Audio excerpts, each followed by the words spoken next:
Hello and welcome to my descriptions of horrific events keep getting my friends demonetized.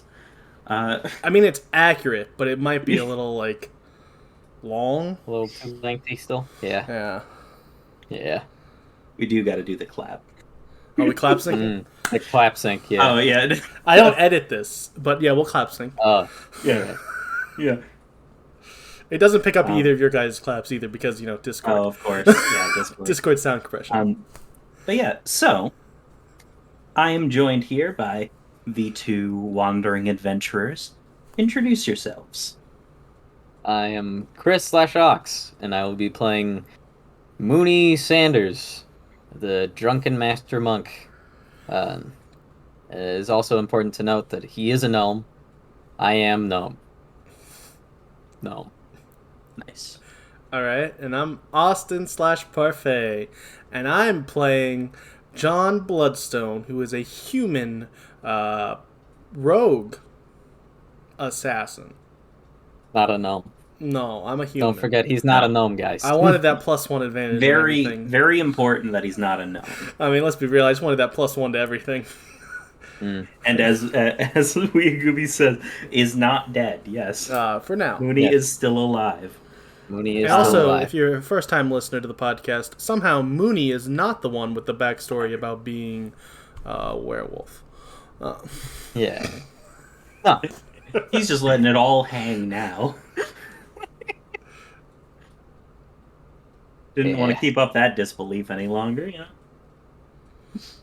But I am CJ or Alpha. I'm the DM of this, and I am playing everyone else, including their two NPC allies, Vela, the Tiefling Paladin, and James, the Human Warlock. And when we left off, you guys had just crossed a rather dangerous river. It turned out to be a little bit more and less dangerous than you were expecting. As you guys sort of the majority of you were able to forge across the river perfectly fine. But when it came time to the last person and no one was able to hold the other end of the grappling hook, things kind of went south and you got pulled down the river, but you managed to claw your way back up the current, get yourself back and safely to shore. That's true. And Moony did manage to hold on to the grappling hook while John pulled himself ashore. Yep, absolutely. That split second of the grappling hook letting go. For once, it wasn't Moony being saved, it was him doing the saving. Yeah. Absolutely. It took a few episodes. It took a little bit, but it happens. All right, so it was just sort of becoming sunset as you guys were getting to the other side of this river. So I'm going to assume you guys make camp. I'm starting a fire so we can dry ourselves off, baby. Woo! Absolutely, yeah. So let me go ahead and put you guys on. Do I start a fire? Did I do it? Yeah, you're able to start a fire, no problem with that. Oh, what about me? I'm gonna start a second fire for fun. Oh. Okay. Are you? Yeah, I am. It's slightly better than your fire. All right. You do a good job starting that fire. You both think you're pretty evenly matched when it comes to making John fires, knows he's slightly better. But John did a slightly better job. It burns just a little bit hot. Yeah. I sit by the slightly less hot fire. Absolutely. It's a little John bit also long for my does. blood. He leaves the fire unattended. Absolutely. Only you can start forest fires, kids. Don't forget. Yeah, so while you guys are getting these fires put together, James would kind of be setting up his two-person tent. You would see Ismark and, my goodness, why am I forgetting her name? Irina, getting their own tent set up. But you guys don't have tents, so you guys just have your bedrolls. I assume you guys try to find a nice spot to lay those out, or are you trying to get a spot in James's tent, or are you trying to me go and under James tree buddies cover? now, we shack up together, once it's a thing, right? I mean, if that's what James wants to do, or if that's what John wants to try. I think he does. I think he doesn't want to sleep out in the weather where he could get rained on. Yeah, that's perfectly fair. And I assume Mooney just kind of does his own thing. Yeah, He he's doesn't perfectly care fine. much about, just getting rained on. Hey, he's kind of used to being homeless. Hmm. Good old life of a wandering monk. Yeah, it happens. Yeah, so you guys will sort of get all of the stuff prepared, fixing, getting what food you guys have together, cooking up some of it maybe. Are any of you planning on going hunting? Or are you guys just going to just eat sort of what you guys have? I assume you guys have just been pretty much eating rations this whole time, so I would I assume didn't so. know if any of you guys wanted to go and hunt.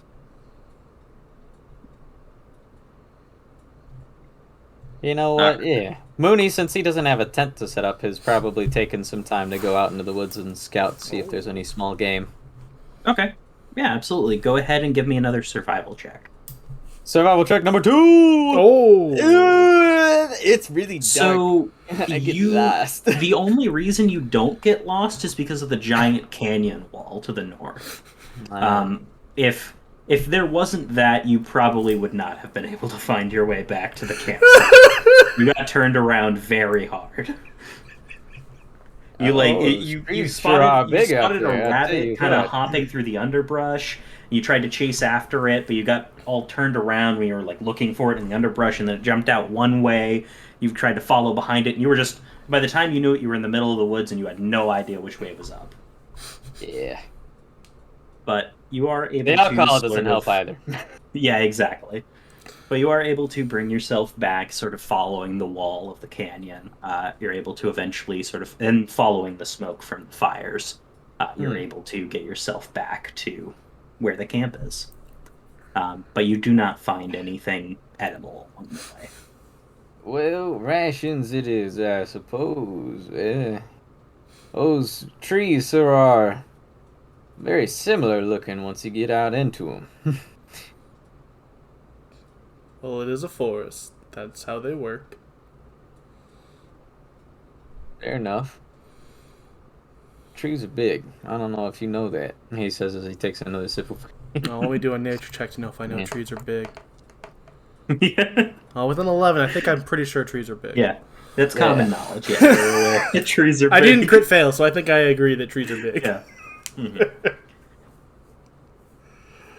Yeah, so as you guys are sort of going about this, you would kind of see Vela going over the map with Irina and Eastmark and sort of confirming where you're trying to go, which is the town pretty much almost directly northwest of where you guys are currently, which is the town of Vallaki, which you guys sort of know. Sort of looking over the map is on the other side of this sort of large plateau that you guys are at the bottom of right now. Okay. And the canyon kind of curves around this plateau. And then the forest is beyond that between you and Vallaki. But you could get off onto the roads if you so wished. Off to sort of your northeast. Mm-hmm.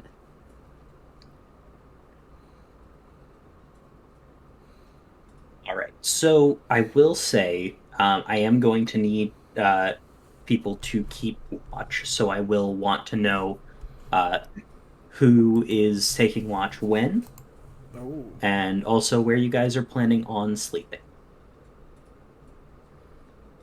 So I assume that it's going to be James and John in this tent here. Eastmark and Irina are going to be in their tent over here. And then Vela would try to sort of use some of these trees to help keep some of the potential rain and dew off of her own sleeping setup. And where is Mooney going? I feel like with the survival check of 2, he kind of just is hanging out by the fire in front of the tent. So in case if anything goes wrong, he can, just peek in the tent and get everyone prepped. This also where he will be keeping watch, presumably for the first watch of the night. Okay, so Mooney's going to take first watch. Okay. Yeah. So who is going next? Will it be John, or is John waiting till a later shift? John can go next. Okay. All right, and then I'll say, yeah, we'll just go ahead and do it this way. Okay, so Velo will go next, and then James. All right, like so that makes sense. Mooney, go ahead and give me a perception check during your shift. 13. Okay. So yeah, you do a pretty good job of keeping watch. You do hear sort of off in the distance the howling of wolves, the sort of fluttering of the bats up in the air as they kind of float around eating mosquitoes, and just a little bit of sort of rustling in the branches you assume are maybe like squirrels or birds maybe. You're not 100% sure. Yeah. Though you do sort of occasionally see on one of the branches nearby what appears to be this very large raven that seems to sort of stare at you, caw slightly, and then sort of flutter away. Not but ominous seemingly at all. Come back. I hate that. That force. Does the raven also look like him? Like the body It's did? Mark Zuckerberg. Yeah, Mark Zuckerberg's watching us. He's a bird. Mm-hmm. That's him. But yeah, you don't encounter anything during your shift, Mooney. All right. So, John, your shift would go next. Woo! When he I does assume you're probably going to be sitting in the passing shift. Mm-hmm. Mooney mentions in the passing shift to John that he saw a larger than average raven repeatedly land on the same branch and stare him down. I feel like John would make some sort of snide comment about bird watching. But Austin isn't clever enough to think of it. So snide comment about bird watching. Oh, you were watching birds instead of watching the camp. Yeah. There you go. It was more like the bird was watching us more than anything. But I'm gonna go to sleep now. Enjoy. If you want for my shift, you could sleep in the tent. Oh, thank you. All right, so I assume John is keeping watch by the fire. Go ahead and give me a perception check. Oh no. Yeah, same. 11. Oh no. So you do an all right job, about average. Yeah. For keeping watch. For me, it's slightly above average. That's above my passive perception. It is. I was trying, guys. You were absolutely trying. Like, John was keeping an eye out, but like, but he was just really, like, really looking just like for the wild raven, animal that was about sounds. Like, he didn't like see anyone or any signs that there was a person. He was like, it's just there's nothing to keep his interest, you know.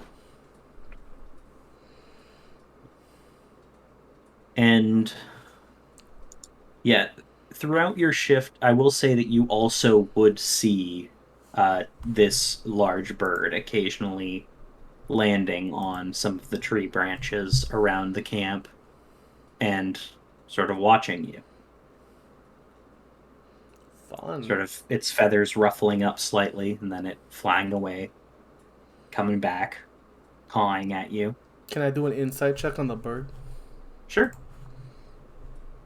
I mean, that's also a -1, so I'm not going to do good.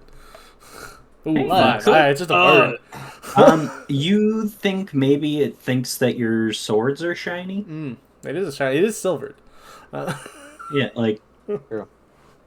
You assume maybe he's just looking at that and just thinks it's pretty, or maybe like looking at the fire thinks it's interesting. You're not 100% sure. You're not like a birdologist. I'm not an expert bird watcher like Mooney. Yeah, exactly. Yeah. Well, actually, am I a bird watcher? I don't know. Let's do a nature check. I'm just kidding. Can I tell what subspecies of raven this is? Ooh, I'm very curious now. I don't know anything I mean, if you want to, you are not sure. I'm pretty sure it's a raven because Mooney told me it was a raven. Yes, Mooney told you it was a raven. I would say with your nature check of 14. Mooney, you would know that this is not a type of raven you've encountered before. Cool. It's also not a species that you're familiar with. Good. Love that. But it's an advanced raven. It's a very large raven. But so John, through the end of your shift, nothing happens. Woo! I did a good job. Vela will now take the next watch. So I assume there's going to be a shifting of who's in the tent. Yeah, I kick Moony out. As John's when he crawls out tiredly. Yeah. And Vela's gonna sit up by the fire and let's see. Oh yeah, no, I know it's an ornithologist. I just was figuring John didn't know what the name for a bird scientist was. And by John, he meant he didn't know what Austin knew it was, which he was right. No, I was entirely basing it on John's insight roll. And his nature roll, having no idea what birds are. I don't care about birds. No, he knows what birds are. He just doesn't know specific things about this bird. Alright, so let's see how well Vela does. Alright. Vela falls asleep during your shift. How unfortunate that would be. Not quite. But you guys do hear the sounds of music. Sort of a... Moony, you're awoken by sort of a slight sort of rustling and the sudden cocking of crossbows. Good. You're my favorite I like thing. to be woken up. Moony shoots up out of his bedroll.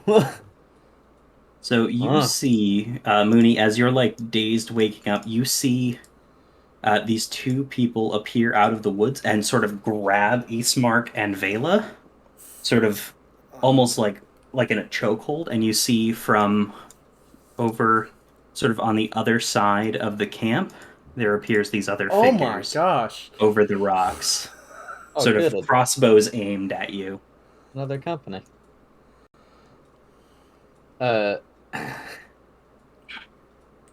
Nobody moves, and nobody gets hurt. This man sort of says. And I should trust the man pointing a crossbow at me. Why? Because I'm not interested in taking your life. And if I what is it exactly that you are interested in taking?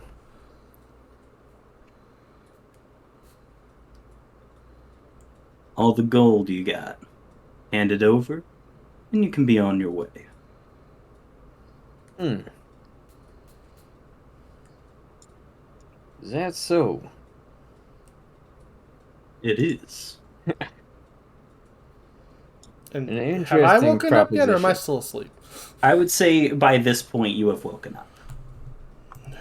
What's going on? So you come out of your tent to see this man sort of standing more close to the camp, with several people around him, sort of aiming crossbows at Moony and now you. And you see Vela and Ismark sort of being held by these two men behind them. Huh. No one told me we were having a party for the wake-up call. Oh, it will be a party. But John, they want all of our money. Huh. Hand over the coin purse. That doesn't sound like the kind of party I'd like. This cover charge is a little too steep. Now, what if I told you you should give us all of your gold? I look at Moody with the look of really? That's where you're going? You see sort of like these two definitely start laughing at that. And the sort of main guy kind of holds up his hand and everyone quiets down. It's like, you're in no position to negotiate. Well, as much as it may seem that way, I've got a few friends that might, beg to differ. And Mooney's just full bluffing at this point. Okay. Go ahead and give me a deception check. Deception! Oh, if only I was rolling an advantage. If only. Yeah, you don't want to mess with us. Okay, give me a deception. Oh, I did. I already rolled it as I said it. Okay, good. Like, wait, that's Oh, I knew what I was doing. I was already rolling before I said the line. Okay. So he kind of looks you guys over. He seems to sort of look at John's swords and kind of glancing over at the rest of the group. And he's like,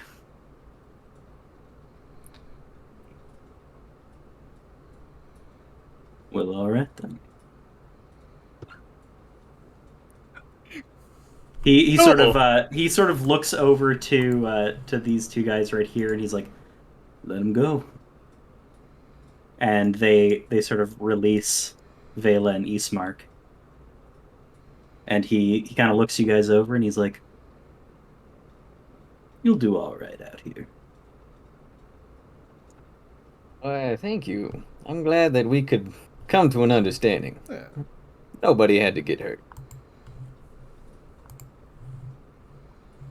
And he'll sort of turn around and he'll be like, bag it up, boys.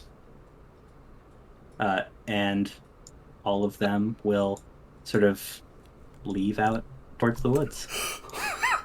All right.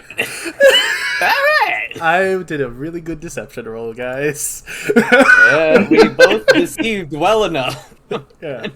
I have a good deception roll / they have a bad insight roll. One of the two, maybe a little bit of both. A combination of both. Well, I'm awake now. I was partially banking on my ability to deflect missiles, and so even if they did shoot me, I could reduce the damage from pretty much all of their crossbow shots, probably to 0. And then just jump them. And John is just friends with Moony, and it was like, this idiot is talking up a talk he can't back up. I'll try to help. Oh, especially because he's like 4'2". He's not intimidating at all.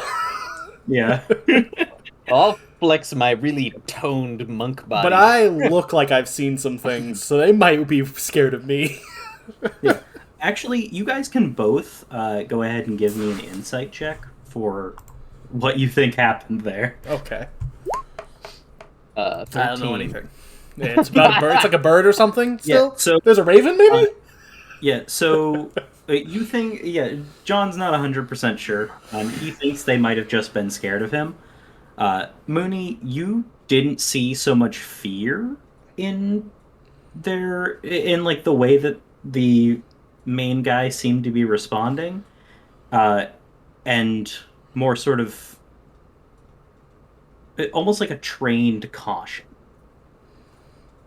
Not necessarily like he was afraid of a fight, but more like he was aware of the consequences of one. If that makes any sense. Sure. Yeah. When he thought he could get an easy payday, it was worth it. But when he couldn't, when he foresaw maybe a few casualties. Yeah. But they have retreated to the woods, and I imagine you guys probably have a slightly tougher time getting back to sleep. I don't know if I will go back to sleep, honestly. I think John's kind of jacked up now. Yeah, Moony definitely is wired. He's drunk. He already passed out again. No, I imagine Moony is just like adrenaline pumping from that blatant lie. I can't believe that worked. He's just like, oh boy. That was, wow. I was fully prepared to fight him, I'll be honest, but I was really hoping to not, since, Vela was over there basically in a chokehold. I'm just disappointed we didn't get their money. Yeah, I was kind of hoping for a reverse robbery situation, but, none of us getting killed is also a bonus. Yes, they didn't seem to be heartless bandits. Or at least they were smart enough to back down. Weirdly enough. It does appear as though the bandits who frequent these woods are wary of others who would be brave enough to also venture into the woods. Well, I suppose with the amount of things walking around here that are constantly trying to kill you, I guess it makes sense. All right. Well, I don't know about you guys, but I'm definitely not sleeping. I don't think James ever woke up. Oh no, James was awake. He was just kind of like sitting in his tent. Like he kind of like looked out at what was happening, but saw that John already had it under control, so he was like, whatever. Fair enough. And I respect that about James. They got it handled. He's like, I'll come out and He's start like, I'll Eldritch Blast if I have to, but I don't think I have to. I don't want to put a hole in the tent. Yeah, exactly. That lets rain get in. But yeah, so I assume John will go back to bed. James will take his watch. And we will see how well he does keeping watch. Oh, the Manus came back. That would be unfortunate. I think Moony is now, instead of like actually sleeping, he's just meditating. Wow, what are these perception rolls? Everybody's rolling terrible with perception. Just to give you reference. Advantage. So, no, he wasn't rolling with advantage. But for the audio listeners, the perception checks went from 13 with Moony to 11 to 8 to 8. Excellent. I had the best perception check somehow. You had the best perception check out of at everyone. Like an above average. Yeah, exactly. Yeah. So yeah, James kind of seems to spend the majority of the watch that you're kind of sort of half awake for, because you're kind of sort of meditating, so you're in and out here or there. Sort of trying to get Sketch to not like just run among the trees, like just trying to get Sketch to stay put for once, which he does not do a fantastic job of. But regardless, nothing seems to happen as the sun rises over your camp, and it is now the next day. You all sort of get up out of your various sleeping situations. Some of them a lot better than others. Moony slept on worse. Yeah, exactly. Like, it depends on what you're used to as to how good you slept. But you guys sort of gather around, and you guys do sort of look over the map, and what I'm going to do is I'm going to put you guys on the map so you can see what you're looking at, so you can decide which direction you guys want to go. So, you guys do see that the sort of canyon wall that you guys are up against to your north does seem to extend along the river, sort of heading to your southwest, and also sort of curves up towards the northeast. It seems like there is probably the most direct route, but it's up to you guys if that's the way you want to go. Most direct routes northeast? Most direct route would be slightly south and then northeast. Sort of following along the canyon wall, which is this dotted path that you're seeing on the map. Mm-hmm. So eventually we'd be going up towards the Luna River? No, you would be heading up east. towards... Yeah, you would be heading up towards... well, depending on whether you went through the woods or not, you'd be heading towards Old Savalich Road. I see.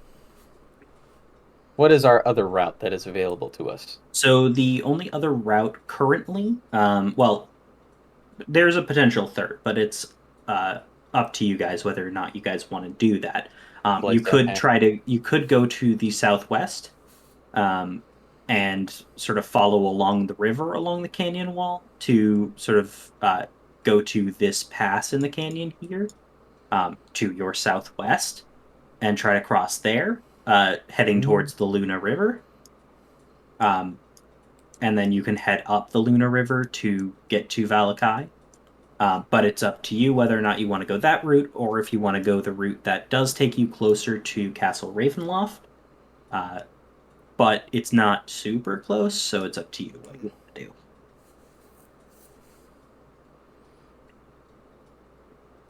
do. All right. The third potential option, I will say, is trying to climb up to the plateau, which would be very difficult. But I would imagine. Not impossible. I would imagine. I did, when you said there was a plateau wall, I was like, oh, we should climb it. But also I was like, then no. But also, no, we shouldn't. But also, we could. We could. You could. And with a wisdom of 9, I might want to. You might.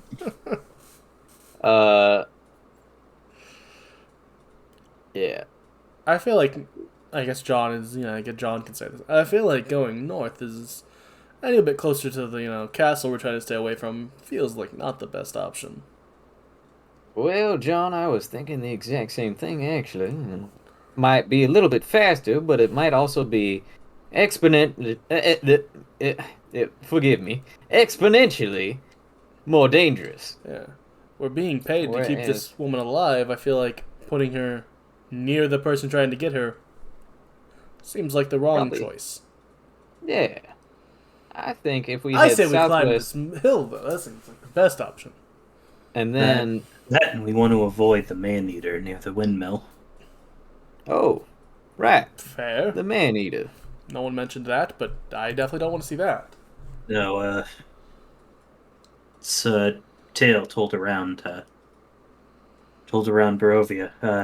Apparently there's a werewolf that stalks around there. Definitely don't want to go that way, then. Werewolves are nothing to mess with. No, certainly not. Agreed. They're the worst, I think. What? You had an encounter with one, or? Let's move on. Let's go down. We're going south, we said? Yeah. So if you guys want to go southwest along the river, and then up northwest along said river. Yeah, sort of following along that.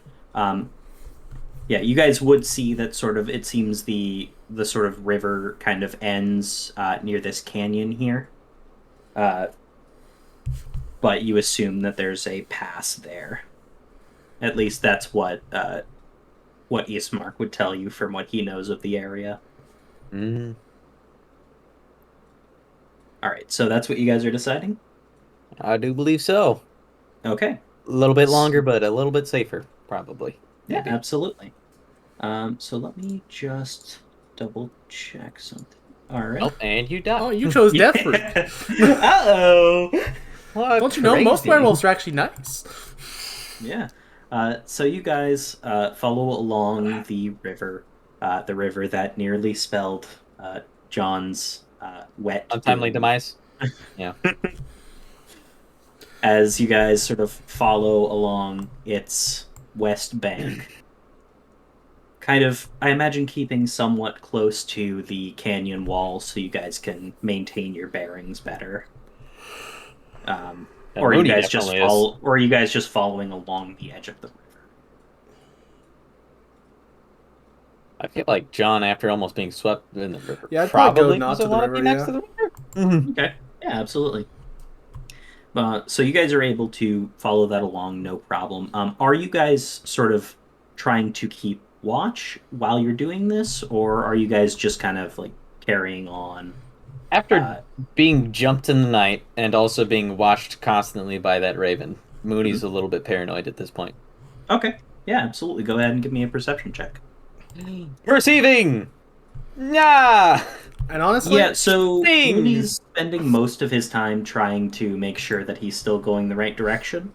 After his little incident in the woods last night, he's not super confident in his abilities, and that distracts him from looking around.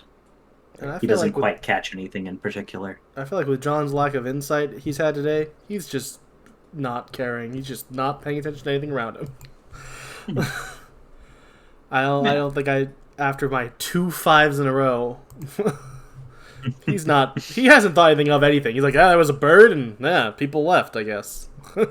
Yeah. He thought nothing of the encounters he's dealt with today.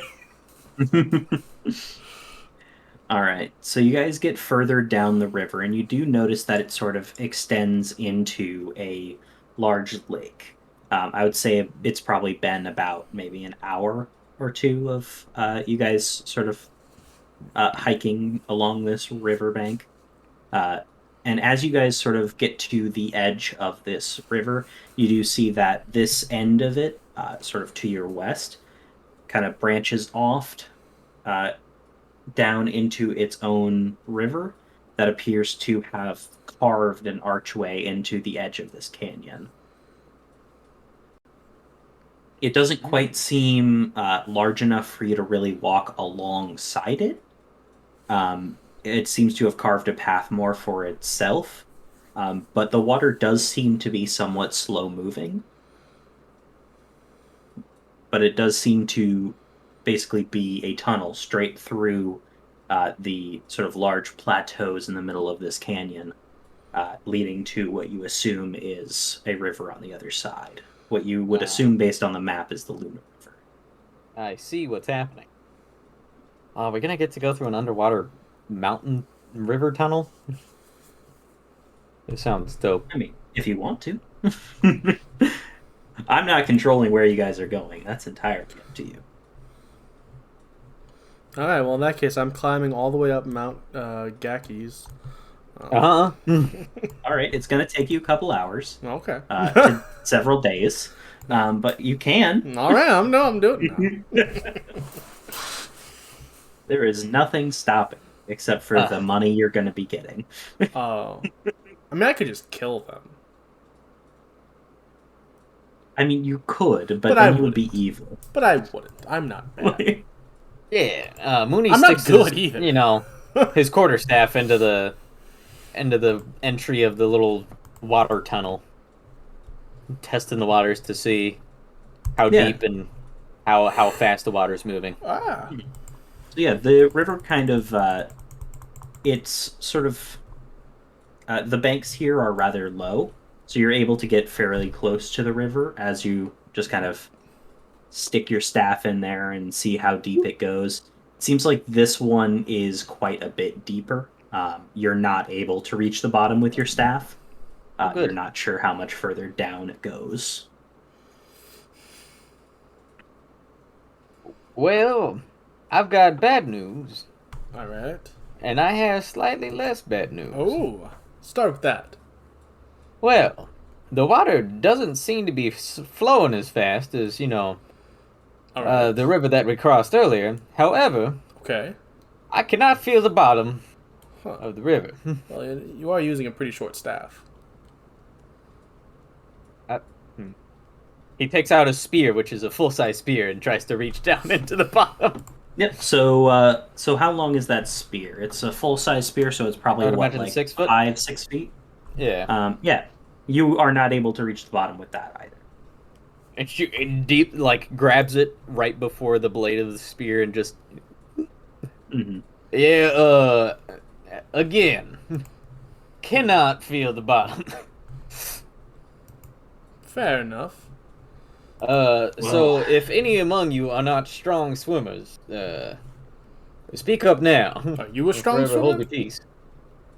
I mean, I honestly doubt that we can get either of the two armored ladies to be able to swim, even if this doesn't have much current.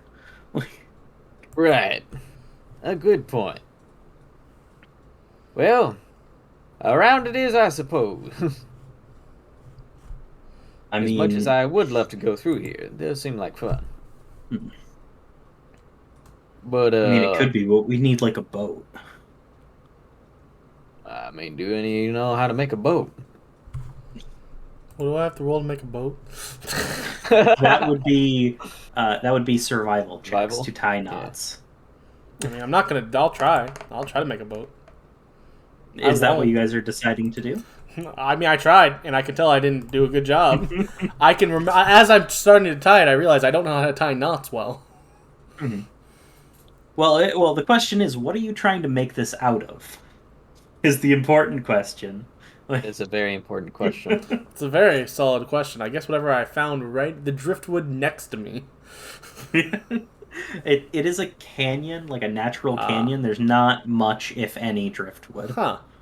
I guess I'm not making a boat. There are trees all along the sort of edge of this river. It doesn't really show it on the map, but there are trees sort of scattered along the edge of the river. They're not, a huge, like, dense forest or anything, but there's definitely parts where it's clearly easy to get lost, as it was for Moony. Yeah. How big are the trees? Are they the trees on the smallish side? They're a little bit on the smaller side. They're probably about, like, the average of them are probably about 10, 15 feet. Well, we could make a boat, I suppose, and float us down through to the other side. Based on the trees here, we shouldn't have to split them in half. However, we will definitely have to, shorten them a little bit, because I don't think a 15-foot long boat is really going to do us any good. Did you bring a lumber axe with you for this adventure? I mean, no. If we're seriously doing this, that's not needed. Like, James just sort of points to the trees and fires an eldritch blast. Fair enough. And it just takes a chunk out of the wood. Huh. He's like, are we seriously doing this? Well, I think it's worth a shot. All right, then. And he just fires another blast into the tree and just topples it. All right. It's time to gather our fallen trees and try to rope them together, I guess. What are we doing? Okay. So, all right. So I'm going to. This is going to be a little skill challenge then. Okay. So I'm going to need to know who's doing what. I assume that James is chopping down the trees. Yeah. Right, with his Eldritch Blasts. Yes, exactly.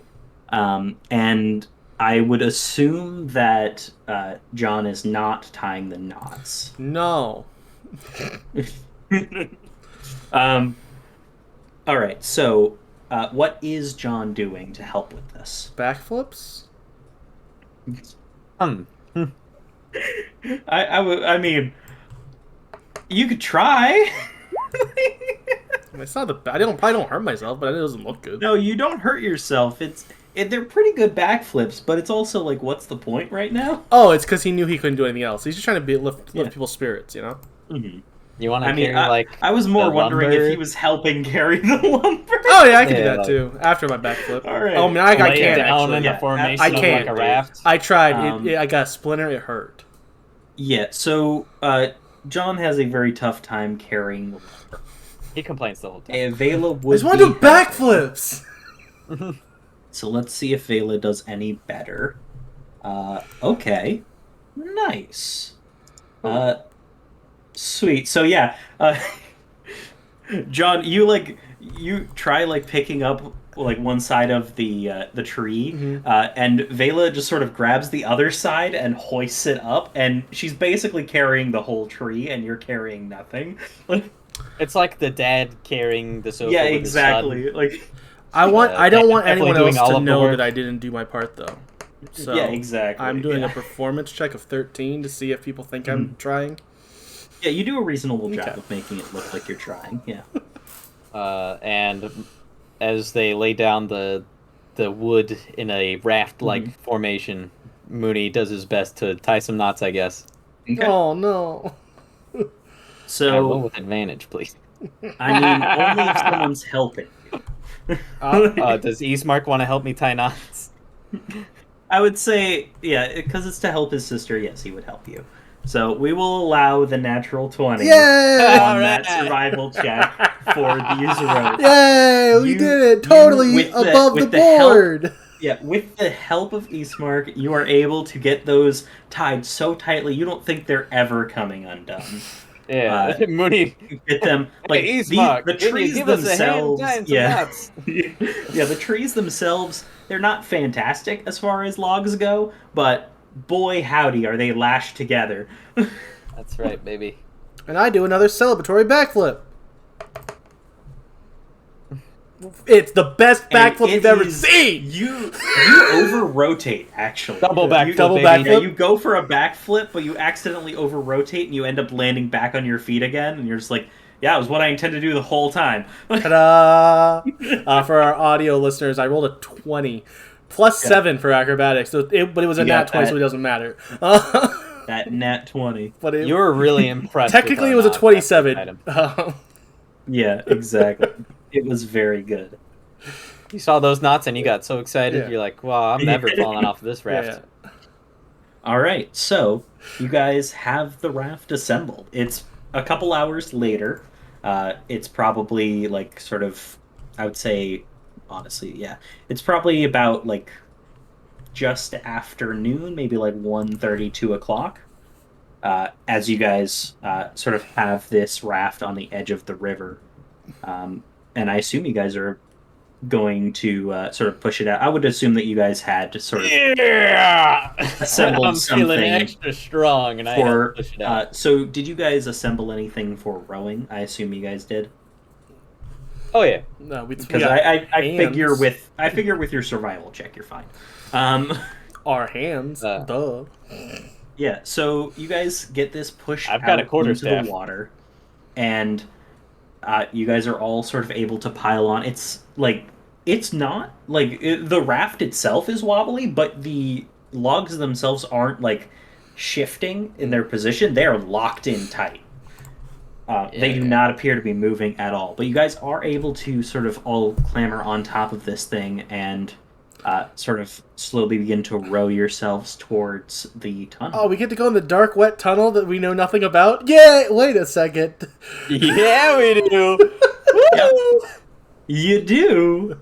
You guys sort of, whatever light current there is, you guys do realize that you're traveling against it currently. Oh, fine. Which isn't the greatest, but, what can you do?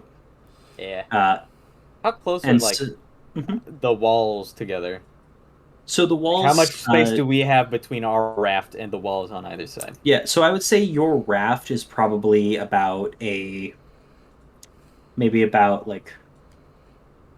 10 to 15 feet wide, and about as long tall. And the walls themselves are about maybe 6 or 7 feet from either side of the raft. Okay. So it's a decently large, maybe like a 25-foot hole, with this river flowing through. So you don't really worry all that much about sort of hitting the sides unless you sort of get turned around. No, and also, Mooney's keeping watch, and he's ready with his quarterstaff to push off walls a little bit if he needs to. Ooh. Yeah, absolutely. So you guys are sort of able to... you make slower progress than you'd hope as you're kind of rowing against the current. What little light there is as you get closer to the center, you can see kind of reflecting off of the surface of the water and casting the overhead of the rocks and the multicolored sort of flowing patterns of the water as you guys slowly row yourselves into the deeper darkness of this tunnel. You can see the end of the tunnel itself. The sort of much brighter section appears to be, you would guess, several miles off. It's very hard to see. It's almost like a pinprick at this point. But you do see it. It is there. But I will say that, so is John lighting a torch or asking for light? I have my bullseye lantern. He's got his cool lantern. He has the bullseye lantern. Yep. Okay. I never have to worry about darkness again until that breaks at some point. Yeah. So you're all set. His lantern's kind of lighting up the way for the rest of you, so you're not just seeing in gray. I love gray. Yeah, it's great. But all you can really see is sort of the dark almost black in this instance of the water, with that little bit of an orange-yellow tint to it from the light from the lantern, as you guys just have the slow, sloshing sounds of you guys rowing against the current, trying to keep yourselves going along this, with just darkness stretching out in seemingly every direction around you. Is there anything? Ghost stories. Okay. But did you ask that? Ask? Anybody know any good ghost stories? As we go through the darkness. So that'd be a history check. Know if I know any good ghost stories. I mean, if you want to. Sure. Why not? I'll make it a roll for no reason. It's 19. I guess I do know a good one. Let's see. Let's see how well I tell it. Mm-hmm. Yeah, absolutely. I tell it great. Yeah.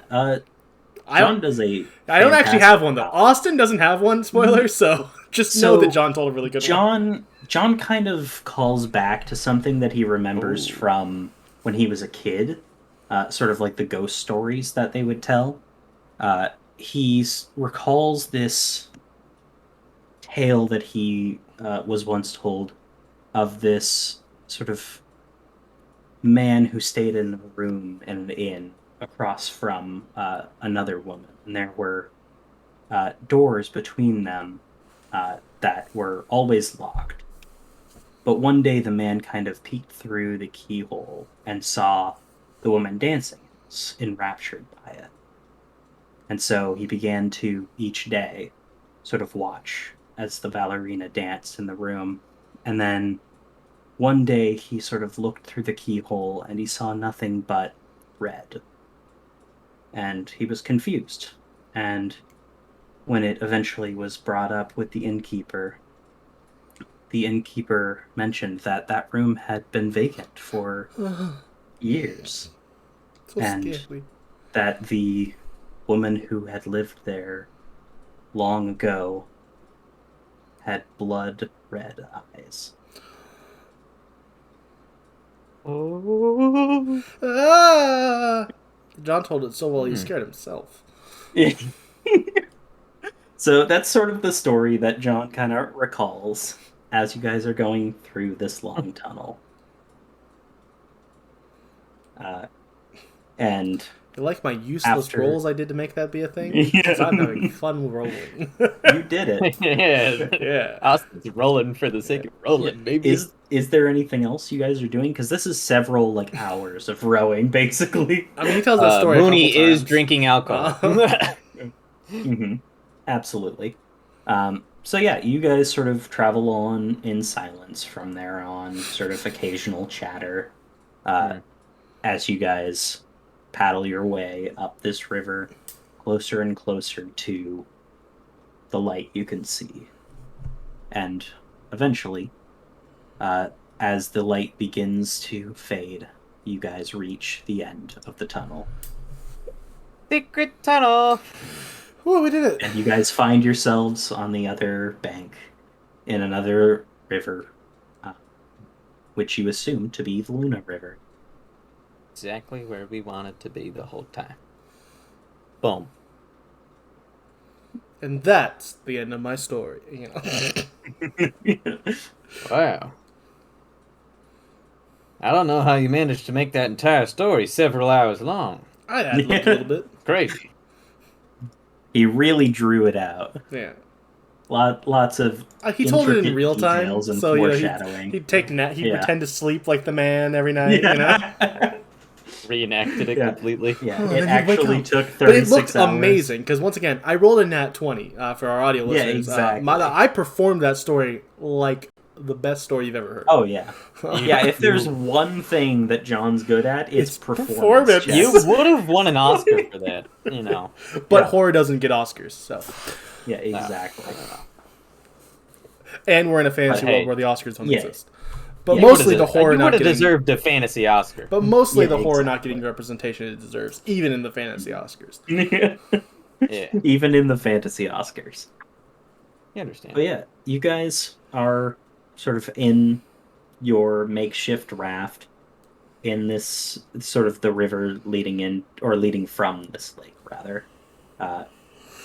And what are you guys doing? Are you planning on getting off of the river? Or are you continuing up the river? You do notice that it is getting rather close to nightfall. I feel like we probably want to get onto shore. Yeah. So we can hoof it up, on foot, and also make camp before we do that. If we were traveling with the current, it'd be one thing, but I don't want to paddle all that way up north. Yeah, I think that might exhaust us more than necessary. And I don't remember any good stories, so... Yeah, that one you told, though, was fantastic. Thank you very much. I almost peed myself a little bit, but then I remembered we were on a raft together. I'd be embarrassed. That would have been gross. But I would have understood. Alright, well, I suppose we should find a place to park this thing. Well, along the bank here seems... Well, it seems low enough that we can get it beached up there. Alright, well, let's do it.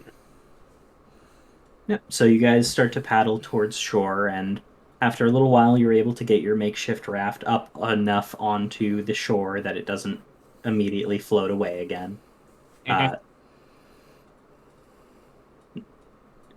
And sort of looks it over, like, well, it certainly got the job done. And it did. Was not the prettiest raft, but boy howdy did it work hard. Well, it kept us dry. That's all that really matters. Right, well, looks like the sun's starting to set, so we should probably get to setting up camp again. Makes sense. Yes, we should probably do that before we actually reach the forest. It tends to be more dangerous in there. And who knows what might be lurking there as the sun starts to set in the sky. Exactly. All right, so you guys will sort of set up your camp. So I will sort of... I assume you guys are, doing the same things you guys did before. Yeah. So I will have you guys make a make your perception checks. Check. I'll just assume you're doing it in the same order. Yeah, it almost worked for us last time. It worked perfect last time. Wait a second. Yeah, so after all of that rowing, and you were a little phased by the horror story. You're kind of a little bit more jumpy than you were previously, and you're just not exactly paying as close attention. It sort of especially seems to bug you that you hear a raven somewhere, but you can never see where it is. Oh, good.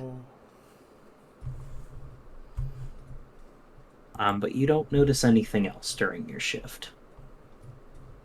Alright. So, John, go ahead and give me a perception check. Oh, dang it. It was almost a 20. Oh, my gosh. So, John, you recounting that story also managed to scare yourself a little bit. I told it really well. You told it like, and the mental state you had to get in to tell it that well, like, you entered that character for a little while, and you're still having trouble getting back out, because it's been a long time since you've done anything like that. That was sort of a part of your life that you don't really do anymore. Yeah, it was an old pub trick. Yeah, exactly. So it takes you a little while to, like, get back into your own headspace, and you're not really able to keep watch very well. Nothing seems to happen, but you're not sure if that's just because you didn't notice it. And then after you... Vela rolls a 5. And then James rolls a 3. James rolls a 4. Yeah, exactly. That's got to be 2 less. Oh, okay. The descending rolls have stopped. Oh, okay, good. She rolled an 8. She rolled a 15. Oh, okay. Thank goodness. Finally, someone rolled a decent roll. Yeah, it can happen. It can. I mean, honestly, for me, perception-wise, I really can't. do have a -1. Yeah. I mean, you could roll a nat 20. I know. I could roll even like a 19 or an 18 and it's still good enough, but... Yeah, and James rolled an 11. So, average. Yeah? He does a pretty okay job of keeping watch. Did they notice anything? Well, Vela doesn't wake up either of you because it's James' shift next. So if she told James anything, you don't know. Mm. Oh, cool. But do you ask her like when you all wake up? Oh, yeah. Oh, we didn't get attacked during the night? No, you didn't seem to be attacked. Cool. James and Vela would report that they heard a lot of noises. Primarily, they heard, what seems to be wolves. And then... Yeah, me too! Vela kind of pointed out that there does appear to be that raven you were talking about. She's not certain it's the same one, but if it's not, it's the same breed. Because it was a very large raven that was sort of seeming to watch her. Well, that is disheartening. I have a feeling as though tabs are being kept on us. And I don't quite like that, if I'm being honest. I'm not a huge fan of that myself. And if I had to put 1 and 1 together, I would suspect that those ravens may be in the charge of old Lord what's his name? He says as he takes a sip of whiskey. Guy in Castle. I wouldn't be surprised if he takes another sip of whiskey. Is in charge of most of the beasts around here. Honestly, if I know my vampire lore, which I probably don't, he could have been him himself. I mean, if you want to think back on your vampire lore, go ahead and give me a history check. Yeah. Okay. Bum. 13. So you remember that vampires don't turn into ravens. All right. Dang. You remember that vampires can turn into bats.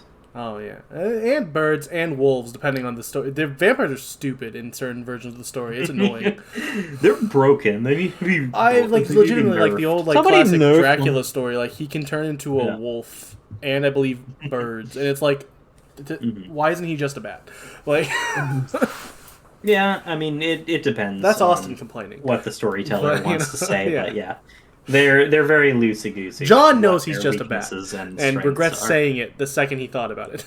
Yeah. But yeah, so you guys get up for the following day and start heading out, sort of following the Luna River. I am going to have whoever is leading the party make a survival check. I mean, it's been me every other time, so here we go. You're almost a 19, man. Okay. So, John. Yeah? As you're walking and sort of leading the group... I rolled a 6 for the audio listeners. Through the woods. The river attacks. You begin to hear sort of like... You eventually kind of get yourself off track a little bit. Dang it. From the actual river, a little bit further into the woods than you were planning. And you begin to hear rustling in the bushes. Oh, dang it. Son of a biscuit. And I'm going to have you roll initiative as you see zombies appear in the woods. Cool. All around you. Do I have a katana? Like a shotgun? Assault rifle? Something? No? Where are we? Right. Oh, cool! A 20! But you didn't click on yourself, so it doesn't count? Oh, this is just for John. No, it's everyone, but I totally messed up the grid pattern. Jeez. Dang it, John! What are you doing today? Oh, yeah, I'll take the 22. I rolled great. Just see if I can fix this. Moony noticed that we were wandering farther from the river. He's like, "All right, we're definitely getting attacked by something." Dang it, John! He's still really scared about that story he told last night. He's trying to... Yeah, he did a good job. One. He's like, did I tell it? He's like, did I miss a part of the story I was supposed to tell? So he walks himself into the forest like an idiot. Yeah, exactly. He was so focused on the story, even now. So crazy that this is like the first combat we've had in so long. Oh, yeah. Yeah, it's been a little bit, huh? Yeah. We've kind of just avoided it. Did we have combat all last episode? Yeah. We fought the druid who ran ran the away. Druid. Yeah, we did fight the druid. That was it last episode. Mm-hmm. Yeah, I'm just trying to fix this because I totally jacked up the squares. Apologies. Unacceptable. Oh. I'm taking the 22 initiative, right? Yeah, you can take that. Oh, I'm also... I guess I'll also settle for the... No. It's because I didn't click on myself the first time, Austin. I did... Oh, no, it's because I don't have the turn tracker up. Oh, so we have to all roll again. Okay, cool. I'll take my 20 or 22. Yeah, it's on me. You know, you guys, whatever. Oh, okay, cool. I'll roll again. You guys can have slightly better bad, and I want it initiatives, slightly better. Watch me roll like a 1. That would be hilarious. I'll take a 15. Come on, comedy. Oh, hey, my 22 right. registered. Yep, there you go. I'll definitely take 15 over 8 if it's allowed. Alright, so I'm going to assume... Yeah, this is probably how you guys are sort of spaced out currently. Alright, I'm going to have the zombies all be on 1 initiative because I don't want to have to individually control them because Jesus Christ, no. There are a few of them. Yeah. A handful, really. So it was 15, yoink. Alright, there we go. I don't know why Roll 20 started doing that. Where it just... my apologies. I don't know how to get rid of this. I accidentally quarterstaff attacked, and I would have knocked it out of the park. But... Oh, I mean, you're good. You don't have to worry about that. I assume you're going to be quarterstaff hitting anyways. And punching. So, yeah, exactly. Punching. Wow, they both got 10s. Ooh. And the zombies got 27s. Oh, man. Nope. Oh, are the zombies really slow in zombies? Yes, they're zombies. Let me go ahead and get Smark and Irene on here. Oh, they're gonna. There's a lot of zombies. Yes, they're going to fight too. They're here. Ooh, I mean, they didn't fight the Smark druid. is yeah, but that was because I'm dumb. So honestly, I just assumed they weren't gonna fight, and I was fine with that. I mean, I can take them out. No, they're here already, and we need them. There's like 20 zombies to fight at least. I didn't actually keep track of all of them. I'll kill them all with my fists of iron. Punch through their soft skulls. And then... Sorry. 20 was being over dramatic. There's only 11? Yeah, there's only a couple. It's like 11 or 12. I think it's 12. Only a very solid handful. Yeah, exactly. It's fine. Well, it's actually more like 2 handfuls. Yeah. I can't fit 12 zombies in my hands. Yeah, me neither. It's a little more than my hands. Have you tried? I personally have tried. I've only been able to max out at like 3 or 4. Yeah. Alright, there we go. That's all set. Yoink. Okay, cool. I really hope zombies are really easy to kill. We are going to start with Moony. I am going to assume you do that first quarterstaff hit against whom? Probably trying to, protect the people that they're ordered to protect. So he's going to run over here to this guy. Okay. So we'll say, we'll take that 20. The 20 is going to hit. Okay, cool. 9 bludgeoning damage. How's the zombie feeling after that? So it does not seem to be a huge fan of it. Okay. So you do whack it hard with your staff. Sick. And I'm assuming it's still standing. Yes, it is still standing. Well, that's perfectly acceptable for Moony. He does do his unarmed strike. Does 10 hit? A 10 will hit. Oh, sick. For another 5 bludgeoning damage. All right. Yeah, you definitely wallop this thing. It seems to be sort of falling apart more than it was before. You assume that's probably a good thing. Nice. Anything else from Moony? Any more movement? Anything else? He's already action bonus action, but any other tricks? Any other tricks up my sleeve? I do not think I have any other tricks up my sleeve. Oh, there's still that will be it. All right. Okay. So, Irina is going to come up to help you here. And it dies instantly as soon as it sees her. And she's going to make an attack, just barely hitting it. But she does manage to hit it. Woo! Oh.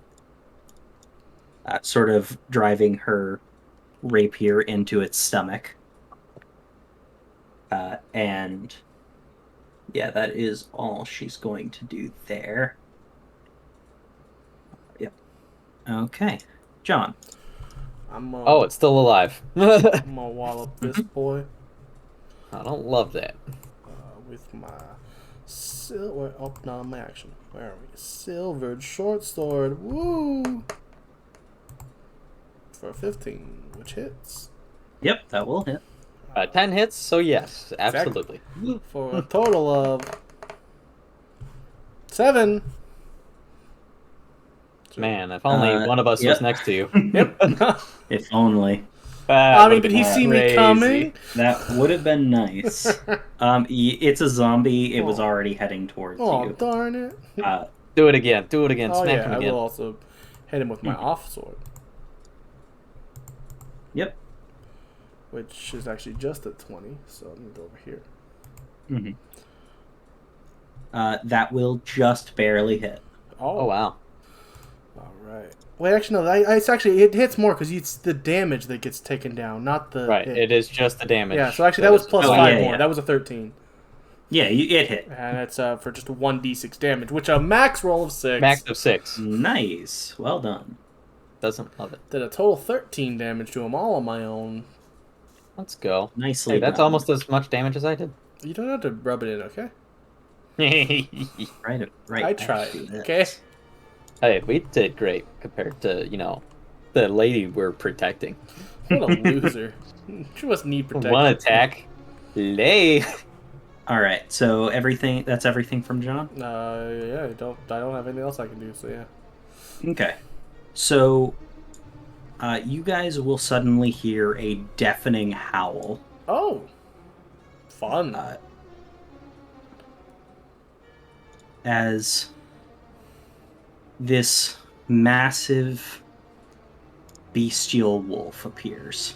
Oh my gosh. Oh, fun. That is enormous. Oh, buddy.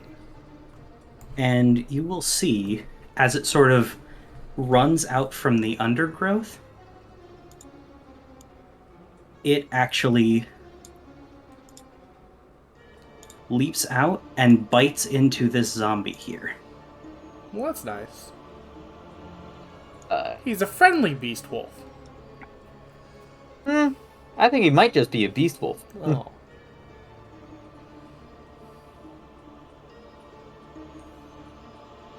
But also, maybe he is. And then it is going to make 2 claw attacks. That's a whole lot of attacks. Yep. You gotta love those monsters. And this thing is eviscerated. Makes sense. Yeah. Tracks. Oh, we're gonna die. Unless he's a friend wolf. I really hope he's a friend wolf. Alright. So Vela kind of looks towards this creature in shock for a second. Fair. not quite sure what she should do, but she's going to sort of focus on the more immediate threat, or at least the one that's closer, and she's going to try to help you and Irina get rid of this one. So she is going to make an attack with her Warhammer on it. She is going to hit. Yay! And with that sort of crack into its skull, it is dead. Hey, it's finally dead. And she sort of looks from between the monster and you guys and kind of like holds her shield in between them, and she's like looking back to you guys like, yeah. Let's not make that thing angry, if that's possible. Hopefully it's not already angry at us. Yeah, it just sort of like looks... It seems to almost be looking around the battlefield, sort of blood dripping from its muzzle. James is going to go ahead and fire off a blast. Because he is James. That's what James is. James of the blasting. He is indeed the blaster. Oh, he's James Neutron, and he's got a blast. Yeah. He is going to hit 13 force damage. What is James hitting, by the way? James was attacking this one here to his east. Who? Poop. Huh? Oh, I thought you said poop. I was like, what? No, I said, oh, cool. Yeah. Cool. Yeah, it seems to do a lot of damage to that guy. That's a lot of damage. Double check something because... Okay, yeah. Nope. That is set. Yeah, so... Yeah, and he will go ahead and have, as his bonus action, he will have Sketch go over. So Sketch was here before. Yeah, okay, he's good. He will have Sketch go over and distract this zombie to give John the help action. Yeah. Ismark is going to move between this beast and his sister, and he's going to hold an action to make an attack against it if it comes any closer. It's fair. Yeah, it's fair. All right, and now it's zombies. It is turns. Zombie. Right. So, Shamble. Zombies. Zombies. Zombies. Oh my. Zombies.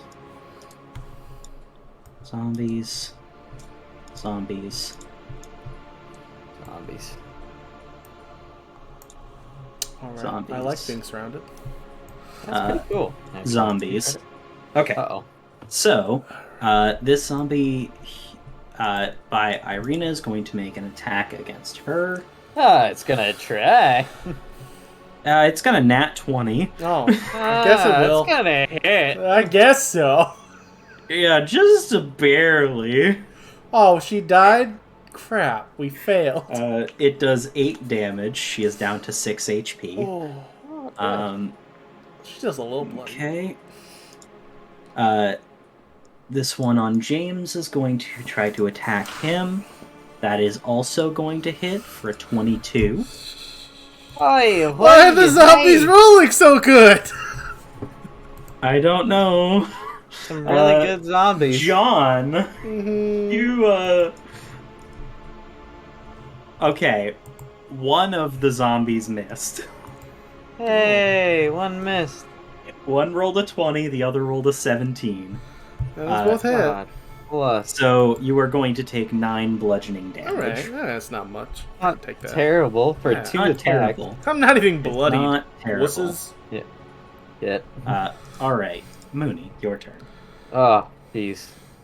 Man. Yeah, I think Moony sees John being surrounded by zombies.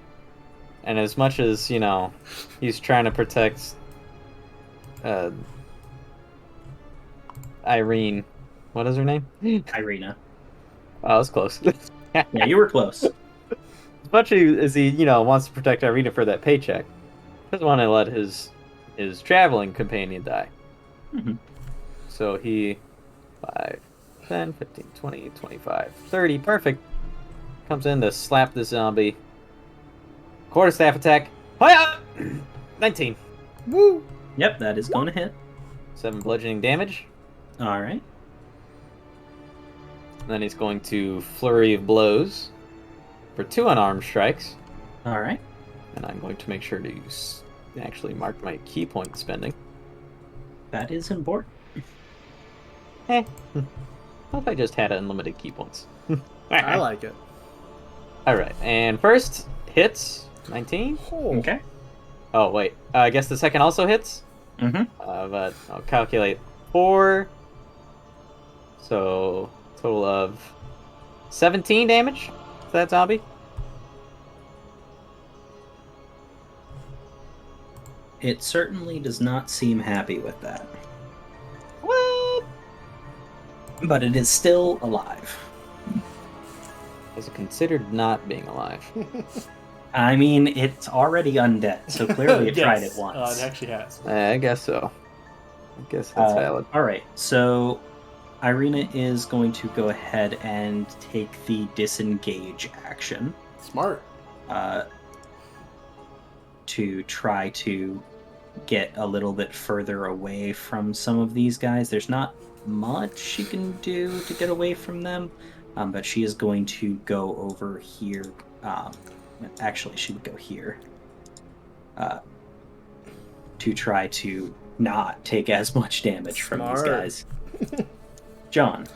Well, I'm gonna swing my silver short sword at the guy right in front of me. For 15 hits. For how much damage? Let's find out. Mm-hmm. And guess what? I'm in 5 feet of you know now. you Sneak are. damage. I'm very happy. Because that does 13. Yeah. Oh, baby! 13 on the guy right in front of me. The guy already hit, so. Who is now dead. Then I'll use my offhand to swing at the one above me because I know he's taking a hit. Okay. Does that also get sneak attack damage? No. You only get it once only per the turn. first one. Yeah. Technically, I could have saved it, but, Yeah, once per you turn, could have. But I It's just didn't. up to you. And that is a 1. I think he'll probably be dead after this. That's only a Never D6, mind. so probably not. Yeah. 2 damage. No. Woo. Unfortunately, it is still kicking after No, that. I assumed as much. Mhm. Also, what is the help action? You said the guy is getting us the help. What does that mean? So you can use your action to give another character advantage on attack roll Alright. or saving throw. Cool. All right. So that was effectively what Sketch was doing, was distracting him so you had advantage on that attack. Oh. Apologies, I didn't clarify that. I didn't Well, if I had advantage, shouldn't I rolled both those to see if they were, it doesn't matter for future. Yeah, for future reference. Because I could have hypothetically critically succeeded. Yep, exactly. True. Yeah, I was unaware you did not know what the help action I did was. not. That's I would have rolled twice. Yep. All right. So we'll It's continue with that wolf knowledge time. going Yeah, forward. it's fine. Hey, technically, I should have read the player's manual and known what that meant. All right. So Oh, Wolf Boy. Yeah, it is his turn. it is Wolf turn. He goes Yeah. for the zombies so and he goes for the zombies. So the wolf is going to sort of it would charge here, Oh. leaping over Oh. Ismark, and will actually sort of attack these zombies over here. That's a good wolf, baby! Huh. Maybe Don't that's understand why it. there was 11 I zombies. feel like that was just like an extra, showing off at that point. It would have been just as easy to walk whatever. I'm not questioning him. I don't question the wolf. Maybe the wolf wanted sneak attack. Oh, it's true. Catch the... No, you will notice that that this wolf is not like it's not quadrupedal. Oh. This is This is a standing up on two legs hybrid man wolf. Ah. This is definitely a werewolf. You are aware, John, that this is 100% a werewolf. What? Why would I know that? And it is sort of now swinging a battle axe through these zombies. Ah, he takes the slash action with his battle axe. He plays a sick guitar riff. Yeah. Oh, jeez. Okay. Well then. Kind of hope. So he critically failed and everyone died. So with that, the axe flies out of his hands and hits Ismark in the head. Dies instantly. Killing him instantly. Technically, we're getting paid to take her safely, so we still get paid. True. Okay, yeah, so so this axe hits into this zombie, and between, he goes into, he drives the axe into its body and then, gnaws down on its throat with his teeth, and it just drops. Sick. That was the initiative tracker, because I'm a dumb. Big fan of Big Werewolf. Not so much. Put John this is guy that up it would be. I mean, John's to wary. Oh, there's another the zombie tracker. I'm just putting him up there to be the initiative tracker. Oh. So they were what, 6? They were the slowest, yes. All right. Bill will sort of look with surprise to the wolf, but we'll go ahead and attack this zombie here. Just smacking it with her warhammer. Oh, so close to a nat 20. She will unfortunately miss it.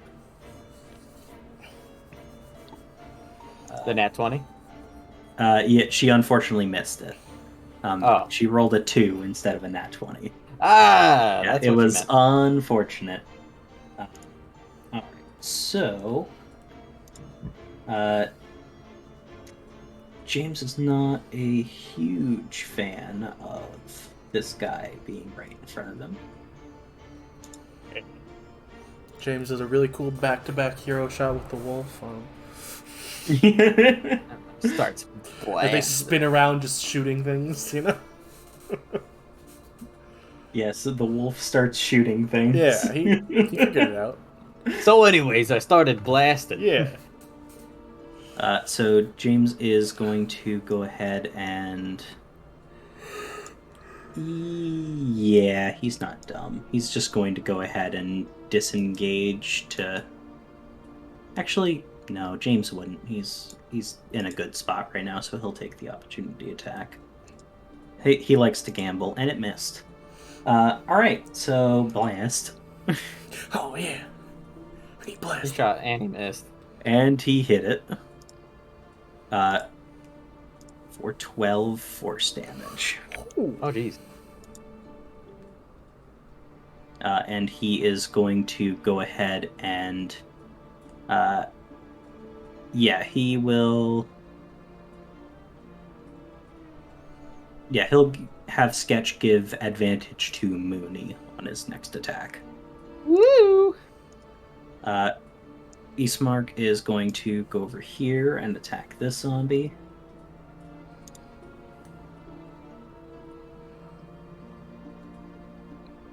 He is going to hit for 9 slashing damage.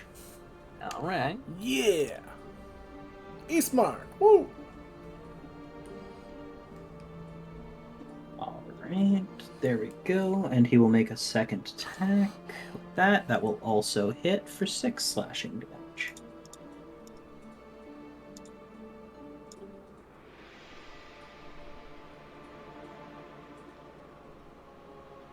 So that thing seems very hurt now. Nice. The zombies, yeah. This one is going to continue attacking Ismark. These ones here are going to go towards the loudest thing. John. This one here, it's a coin toss. Let's see what happens. I don't know. James was blasting. All right, it's going to go over to Moony. Oh, okay. All right. I guess it has been a while since I've been smacked around. All right, so we'll start with the zombies that are on you, John. Yeah. They are going to attack. All three of them? No, just the two. The other one is targeting Moony. Oh, okay, cool. One of them is going to hit for 3 bludgeoning damage. All right. Hi. The one on Moony is going to attack, but it is going to miss you. Woo! The one on Vela is going to attack. It will also miss, clanging against her shield. Only John and the 3 that are attacking the wolf are going to attack.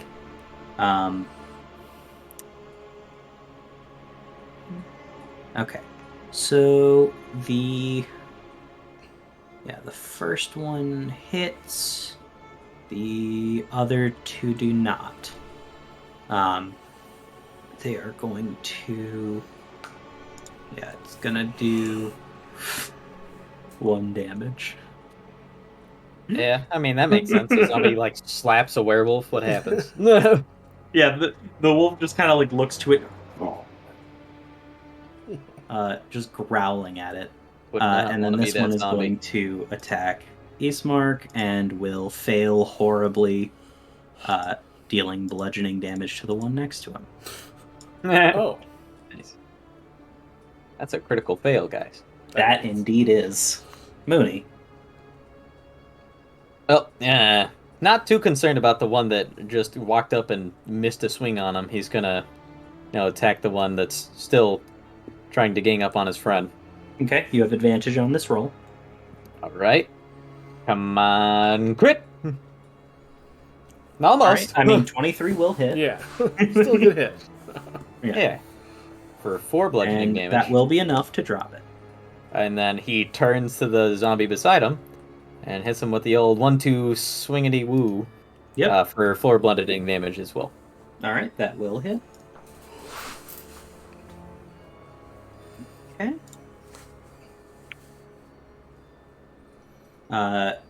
And that's everything for you. Any movement? Nah. Okay. I'm chilling. Irina, sort of looking around at this, is pretty sure that it's safer for her to be elsewhere. So she is going to go over here and take the dodge action. John. I'm gonna swing my silver boy at the guy beneath me. Alright. And I'm gonna hit. You are gonna hit. For a total of 10. Nice. Not really. That's Not 2 bad. min rolls on my sneak attack. I mean, yeah, but it's still 10 damage. I mean, it is. But it is still disappointing when you get min rolls for both of your sneak attacks. Yeah, it's rough. Sneak attack is such a powerful thing. Yeah. And I min rolled. Yeah. Yay, min rolls. But then I will swing my second attack with my short sword. Don't worry, Austin. I min rolled on both of my attacks. For 2 damage again. I'm just not doing Okay. great with my second hand. I min rolled my unarmed strike and my quarterstaff in that turn. It is unfortunate, but it happens, It's true. But hey, I did 12 damage alright. that turn on. That's cool. The wolf is Wipes out everyone in one turn. Wow. Just the ones immediately in front of him. I'm gonna have both of you guys make insight checks. All right. 14. 10. So John, with your martial experience, just being around martial classes, you're pretty sure that this wolf is attacking recklessly. Fun.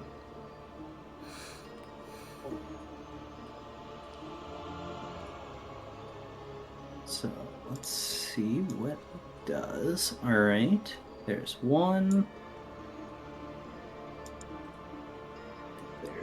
2, and 3. All of which are going to hit. So 1, 2, and 3. Oh boy, okay. Dead.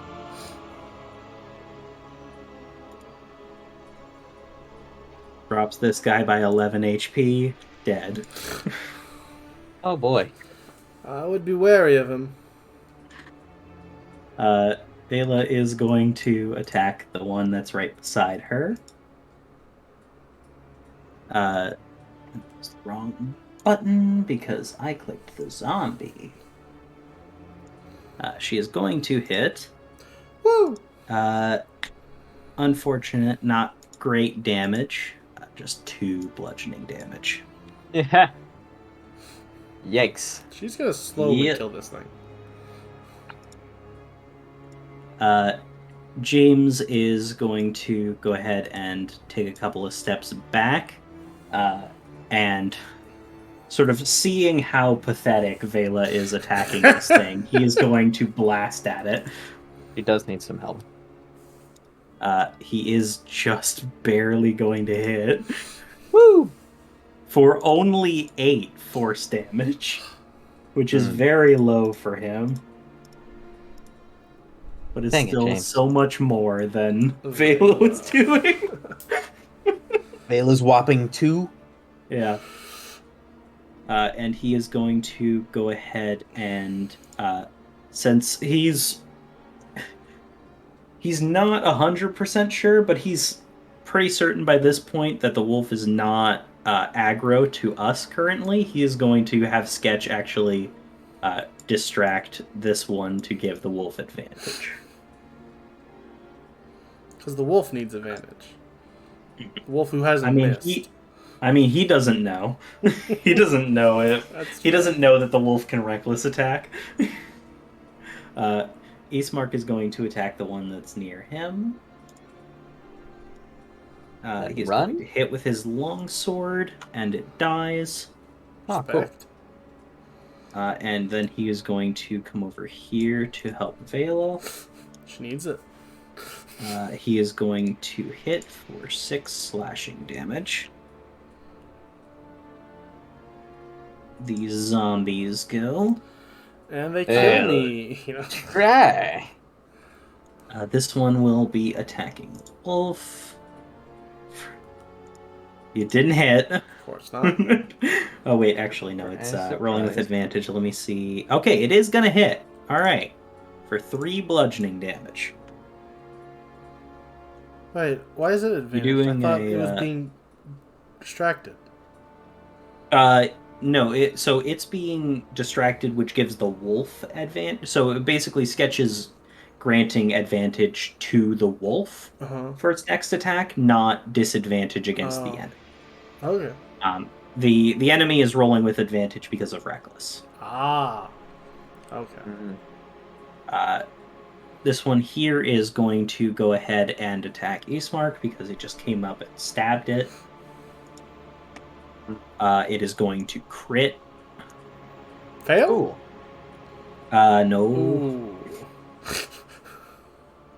He's going to deal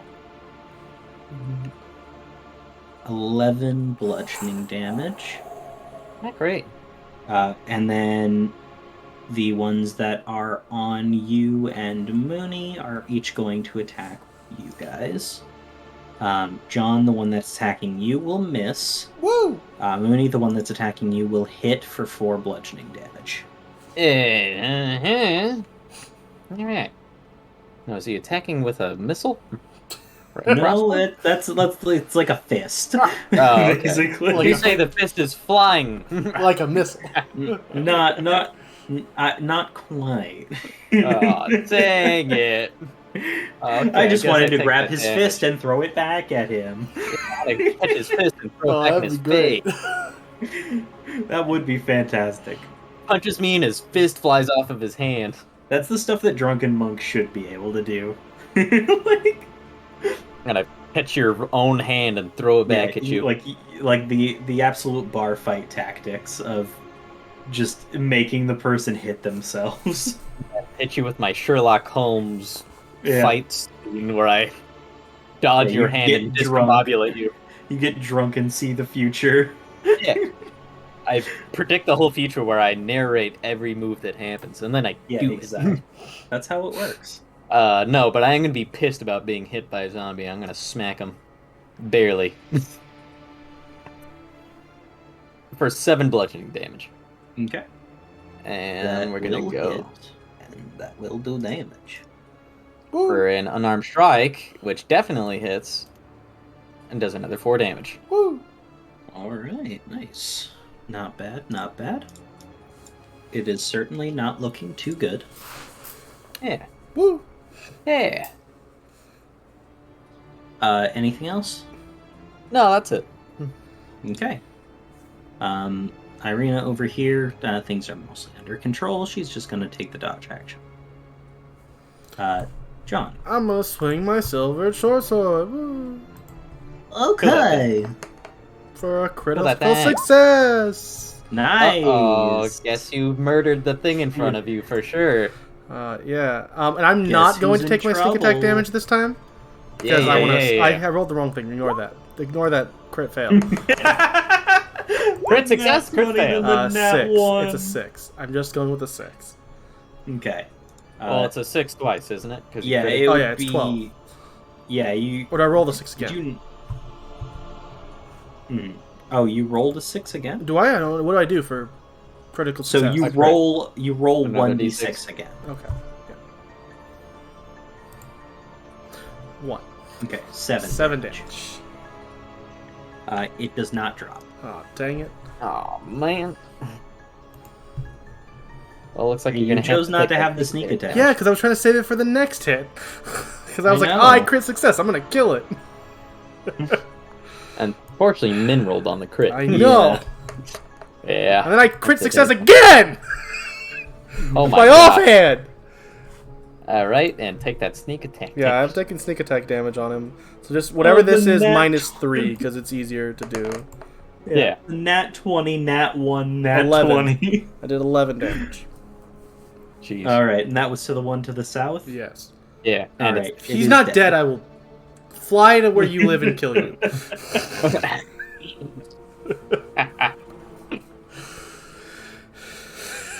Alright. That's my turn. Alright.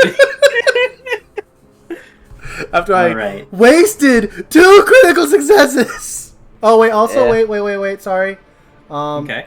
Also, he did also take another 1 damage. Because it was a critical success. Nice. Alright, good to know. Good. Another mineral on them. Yeah, another mineral on my crit success. I hate this game. Nice. It really works. It always works. Always. I just wanted to see what I would have gotten if I had gotten it. It wasn't a 1, guys. And now on this one that doesn't count, let me guess, it's a 6? Yeah, that makes sense. Yeah, that tracks. Yeah. I got 2 crit successes in a row. It still barely killed the wolf bites into this one to the south and kills it instantly. That makes sense. And it is going to sort of run over here. And is going to attack the one in front of you with its claws. Love to hear it, and it's dead. Yes. Yeah. It'll actually kill it. And John, it will lock eyes with you. Oh, no. Do I notice it? I mean, it's hard not to. I don't know, with my perception rolls, I probably don't notice it. The enemy you were just facing. I crit success the perception roll. I do notice it. Yeah, you look into these eyes and you actually sense something familiar. And the wolf is going to sort of move away. I keep staring. Vela is going to make an attack on this one. She is going to hit for 2 damage. For 3 damage. Oh, high roller. We got a high roller over here. Oh, 3 damage. Wow. Oh, Vela. yes. Does manage to kill it. No. That would have been funny if it did. It would have been. It would have been Vela lightly fantastic. grazes the zombie that drops to the ground. Yeah, James is gonna go ahead and fire at it at the last zombie because it's a zombie and he's James. Yeah. So he goes blasting. He does. Crit fails, hits Vela, kills he it. does 12 force damage to it. No, if he crit fails, As he just eviscerates it. Alright. And then as he like shoots past the wolf, he kind of looks at the wolf and like looks at you staring at the wolf. And it kind of like it's towering over you, but it seems to be like almost hunching away slightly from you. And what are you guys doing? Definitely not attacking it, that's for sure. It's like it would murder us in a second. Heavily breathing through my nose. Are you trying to do anything? No, I'm just staring. Okay. Yeah, so go ahead and, with your nat 20 perception, go ahead and give me an insight check. Alright. Those are bad for me, so that's not great. 13. Well, how was your perception? You're not sure. You're getting the vibe that this wolf doesn't even know why it helped you. Okay. And sort of with that, it just sprints off into the woods. Well, that was fascinating. You know that guy, John? He was, eyeing you down pretty hard. It seemed to take an interest in you. I have no idea why.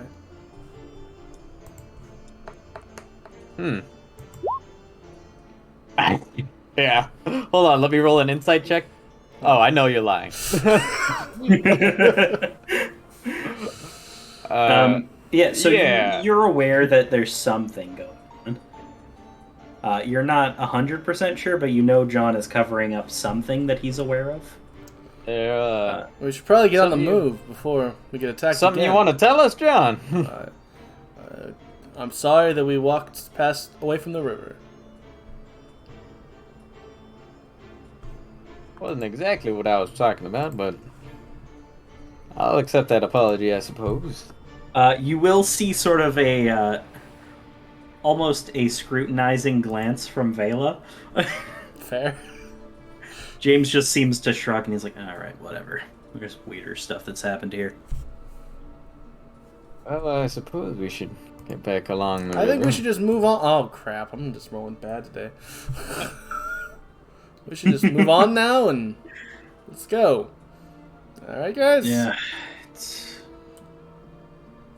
Yeah, if we get caught out in the open again like that, it's gonna be night before we even reach Vallaki. True. We should be grateful, I suppose, that a werewolf. I would never be grateful for anything a werewolf would do. As you're sort of saying that, Eastmark is looking off into the woods in the direction that the wolf went. Sort of like halfway between like shock and confusion. Like you guys don't even need an insight check for it. It looks like his entire life flashed before his eyes, and he's just standing there trying to figure out what happened. Well, all that matters is we're not dead. And the werewolf, for whatever reason, decided not to murder all of us, which it seems like it very easily could have. Yes, we're very lucky that whatever happened, happened. Vela kind of gives John a look as she says that. John just goes, yeah, we're very lucky. I mean, I'm bloodied, but, lucky, I guess, is the word to put it. You're breathing. That's you could be dead. I've been close to Death's Gates a couple of times, and you haven't yet. Wouldn't call that lucky. Tell you what. Wouldn't call not being close to dead lucky. I would. All right, well, back to the mission. Yeah, we better get out of here. Moony takes a Still got a long ways to go before we reach Vallaki. And with that, you guys will sort of return back to the river, losing an unfortunate amount of daylight from that encounter. You guys are still a couple of miles out from the road to Vallaki. You guys are moving through sort of dense undergrowth here. So I will say that you guys... I assume you guys are just trying to travel straight along the river, heading towards the village or city as soon as possible. Yeah, right? And with John's recent failure, Moony is also making sure to make extra efforts to make sure they stay as close to the river as possible. And apparently not doing a great job at that. Yeah, he's a little bit distracted at everything John, that's happened. John, also shook by what just happened, is also trying his best with the 16. He's doing a lot better. He's... The introduction of a werewolf into this situation kind of snapped him back into survival mode. Back to reality. And it almost did, yeah. And... You guys are able to follow along the river with no additional issues. You guys, I would say, yeah. So how far is it? Up to that little clearing in the Luna River. It's about 3 miles, roughly. So I would say that you guys would be able to actually get to the road to Vallaki before it starts getting dark. You guys would be able to get there before it reaches dark, but we are actually going to end it there, I'll say. Because we're right about that time. Yeah, we are. Yeah, we are. And right outside our destination.